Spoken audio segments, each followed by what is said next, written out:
पुनर्रचित हवामानावर आधारित फळ पीक विमा योजना अंबिया बहार सन 2022 मध्ये एकूण 78,000 शेतकऱ्यांनी आपल्या पिकाचा विमा उतरविलेला होता।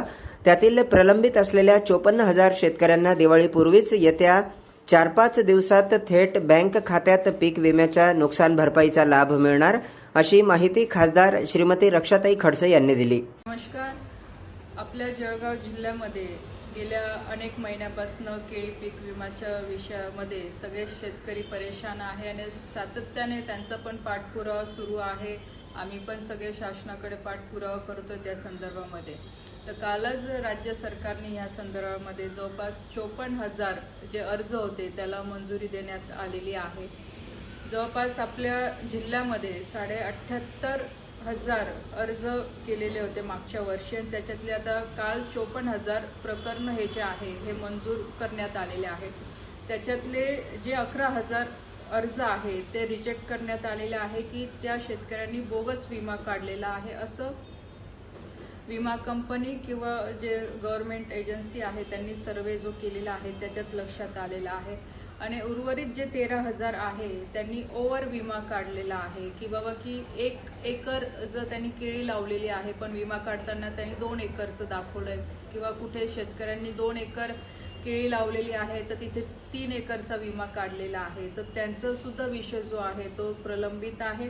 पण मी ह्या व्हिडिओच्या माध्यमातून सगळ्या शेतकऱ्यांना विनंती करेल की जे काही आपल्या शंका असतील किंवा जे आपल्याला वाटते की माझी खरोखर केळी होती तरी सुद्धा हे रिजेक्ट करण्यात आलेलं आहे, तर या संदर्भातले जर अर्ज असतील तर आपण कृषी अधिकाऱ्यांकडे ते अर्ज करावे पुरावे सहित।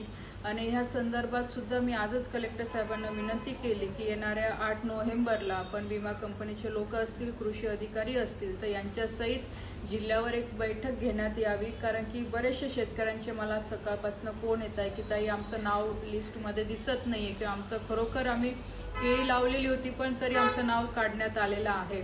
तर मी सगळ्या शेतकऱ्यांना विनंती करेल की जर आपण केळी लावलेली असेल आणि खरोखर आपण लाभार्थी असाल तर आपला विमा नक्कीच आपल्याला मिळेल। थोडंफार ह्या सगळ्या अडचणींमुळे नक्कीच उशीर झालेला आहे।